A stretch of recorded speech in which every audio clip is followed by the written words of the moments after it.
சிறு துருவில் மிதந்தேன், மேகம் அடைந்தேன், வானம் மேலே பறக்கிறேன்.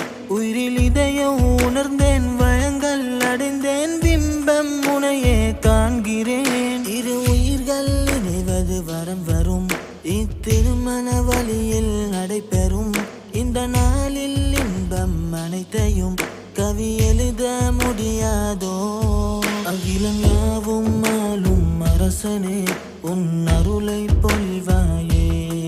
இணையும் இஸ்லாநாதர் உறவிலே புது பொலிவை சேர்ப்பாயே.